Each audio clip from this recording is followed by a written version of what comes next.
DJ 박도 넘은 압승, 재도전 일성은 통합. 이재명 후보가 민주당 최종 대선 주자로 선정이 됐습니다. 들어보시죠.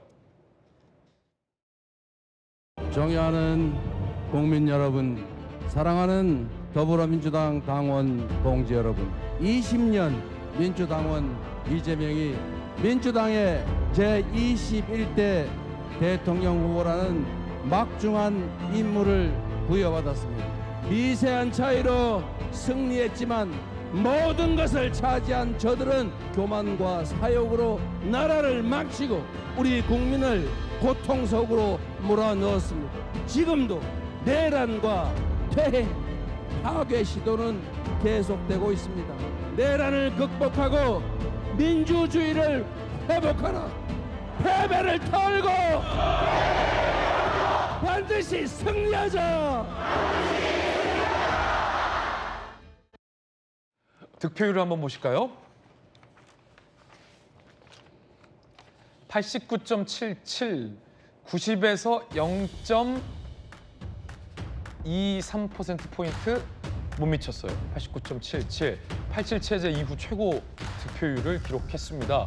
김동연, 김경수 두 명의 이 경쟁, 글쎄 경쟁이라는 말이 좀 무색한 상황이 돼버렸습니다. 굉장히 좋게 평가하면 압도적인 지지로 이재명 후보로 단일화가 된 거고, 이를 두고 민주당 내에 이른바 다른 계파 혹은 비명들은 완전히 죽었다라는 비판적인 지적도 동시에 나오고 있는 장면이기도 합니다. 박선민 최고, 어떻게 보십니까? 사실 당연한 결과라고 생각을 합니다. 그러니까 뭐 다양한 후보들이 이제 경선 과정에서 치열하게 겨루고 뭐 득표율 자체가 좀 갈리고 이런 것들을 이제 기대하실 수도 있는데요. 지금의 대선은 통상의 대선이 아니고 윤석열 전 대통령의 파면 직후에 치러지는 대선이기도 합니다. 그리고 다른 후보들도 열심히 싸워주셨지만 사실 이재명 후보는 직전 당대표이기도 했고 바로 직전 대선에 대선 후보까지 올랐던 인물입니다. 그런 점에서 정치적인 입지 자체가 달랐던 것이고요.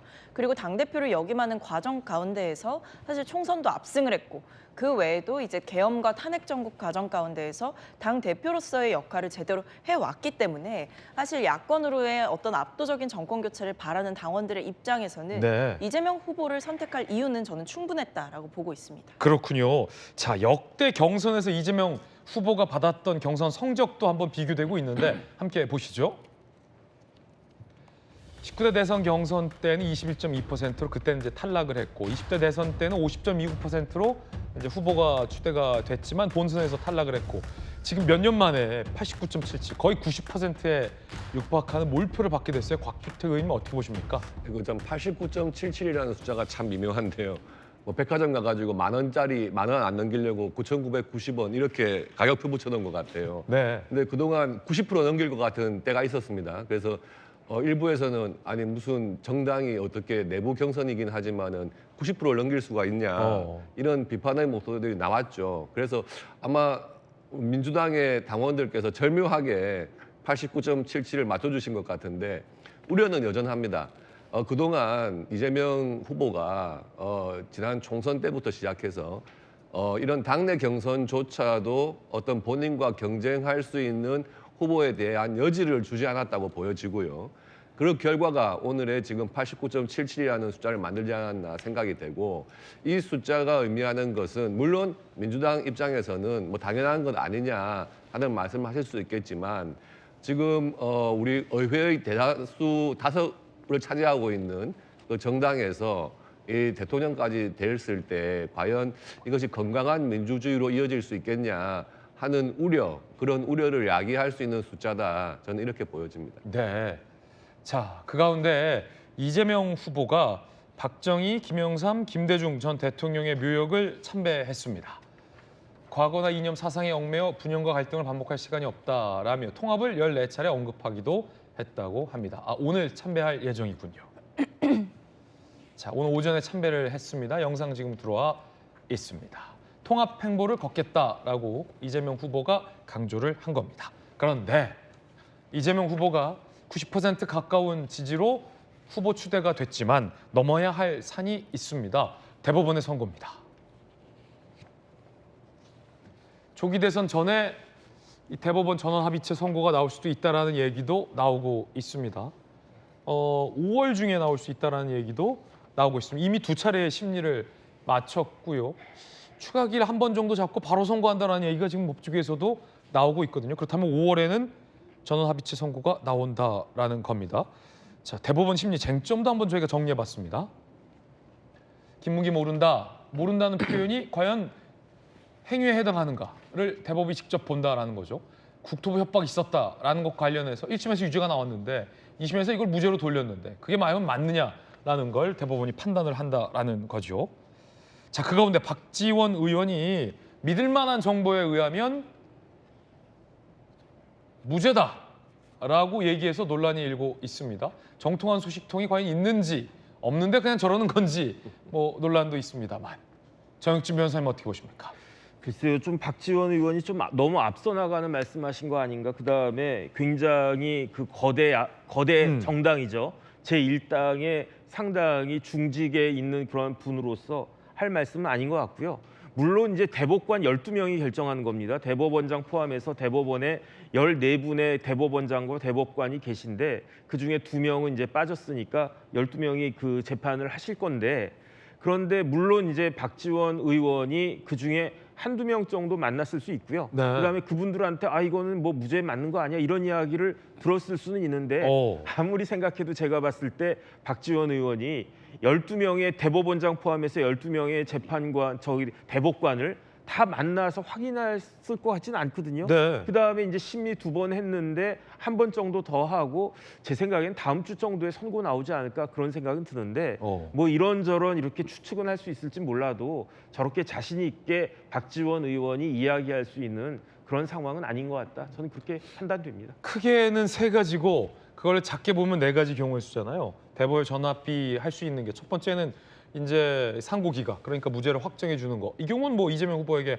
가장 베스트한 상황이겠고, 이 두 번째가 이제 유죄 취지로 파기환송하는 거죠. 이렇게 될 경우에는 이제 고법으로 다시 내려보내는 거고, 이 세 번째가 대법이 직접 판단을 내리는 파기 자판의 경우인데, 이걸 다시 2개로 쪼개 보면 100만 원 이상의 유죄나 100만 원 미만의 유죄나에 따라서 이른바 후보의 자격, 피선거권 박탈 여부가 결정되는 거 아니에요? 그러니까 제가 봤을 때 이재명 후보한테 굉장히 날개를 달아주는 판결은 2가지죠. 첫 번째는 상고 기각해서 무죄가 된다라고 하면 뭐 그러면은 진짜로 어마어마한 그 동력을 받을 것이다. 그다음에 그 파기 자판을 했는데 100만 원 미만이다. 뭐 한 90만 원, 80만 원 이렇게 대법원이 선고를 하면 무죄까지는 아니라고 하더라도 이재명 후보 입장에서는 마치 그냥 천군만마를 얻은 그런 효과가 있지 않을까 그런 생각이 들고요. 네네. 그다음에 거의 만약에 이재명 후보 파기 자판 했는데 100만 원 나온다라고 하면 그다음에 1심처럼 뭐 징역 1년에 집행유예 2년 이런 게 아니라 100만 원, 200만 원만 나온다고 하더라도 지금 9대0이라고 한 숫자가 아무런 의미가 없어지지 않습니까? 그러니까 극과 극의 상황인 거고, 그다음 파기환송이 제일 나오기 쉬울 수 있는 그 판결 형태 중에 하나인데 지금 같은 상황에서 파기환송이 나온다라고 하면요, 우리 국민들은 어떻게 판단을 해야 될 것인가? 이재명 후보가 그 피선거권이 박탈될 가능성이 높은 그러한 범죄를 저질렀다라고 확정이 된 거거든요.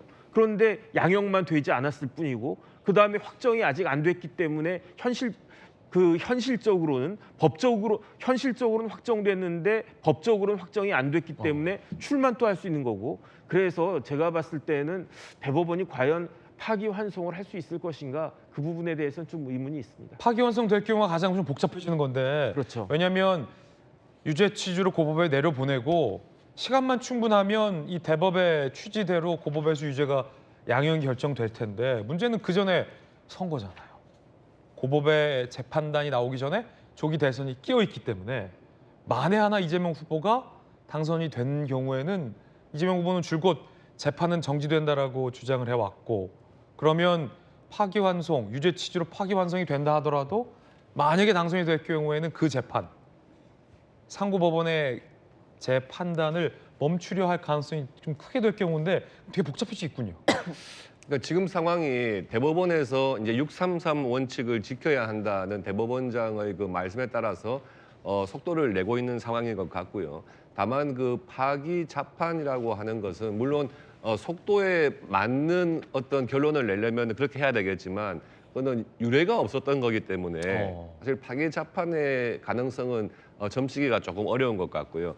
그렇다면은 무죄 선고 아니면은 파기 환송 둘 중에 하나라고 보여지는데 물론 무죄가 났을 경우에는 뭐 이재명 후보 입장에서는 더 이상 뭐 논란이 없겠습니다만은 파기 환송됐을 때 그러면 과연 이것이 대통령이 혹시 된 다음에 재판이 어떻게 될 것이냐에 대한 논란은 계속해서 있을 것 같거든요.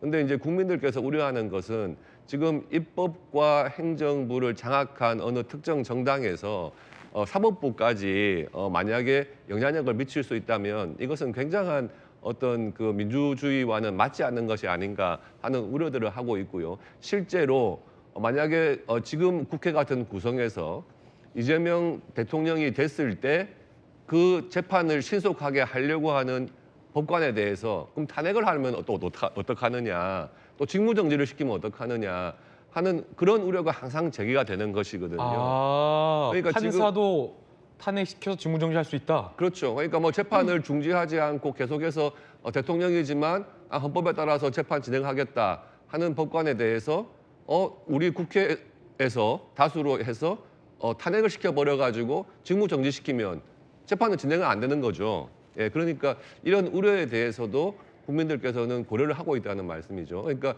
파기 환송했을 때는 논란이 결국에는 끊이지 않을 것이다 하는 그런 우려가 듭니다. 조 변호사님. 저는 뭐 그 대선 전에 선고가 되더라도 상고 기각으로 무죄 확정될 가능성이 높다고 보는데요.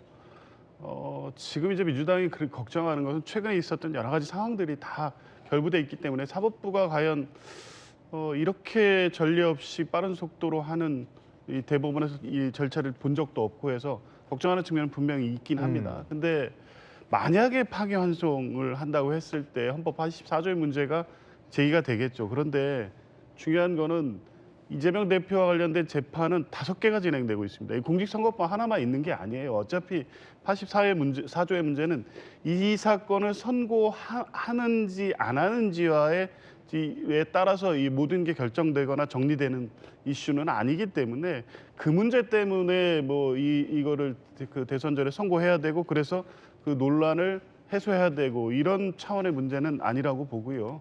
그래서 이제 대법원이 그런 측면에서 보면 좀 절차를 진행하거나 이 부분에 대해서 우려를 제기하는 목소리까지 좀 충분히 수렴해야 된다. 아마 기존의 이 항소심에서 무죄를 선고할 때 이게 무슨 기존에 없는 법리를 들어서 이례적인 판결이 아니었거든요. 대부분의 이 판결 이유를 보면 기존의 대법원 판례를 다 원용하면서 판결문이 작성돼 있습니다. 이제 그런 걸 보면 저는 뭐 무죄선으로 이제 확정될 가능성이 높다고는 보는데 여전히 국민들께서는 우려하는 시선이 있다는 부분도 네. 대법원은 좀 인지를 하고 신중하게 이 상황을 처리해야 될 것 같습니다. 다시 정익진 변호사님 30초 정도 남았습니다. 글쎄요, 제가 봤을 때 뭐 상고 기각은 문제 없을 건데 그런데 무죄 유죄인 경우하고 이 케이스처럼 무죄 유죄인 경우는 파기 재판 가능성이 달라질 수 있거든요. 왜냐하면 대법원에서 1심 판결이 맞냐 항소심 판결이 맞냐만 결정하면 되고요. 1심 판결이 맞다라고 하면 1심의 양형 그대로 유지하는 파기 재판은 가능할 수 있지 않을까? 전 개인적으로 그렇게도 생각합니다. 네. 자, 각자의 의견도 전해드렸습니다.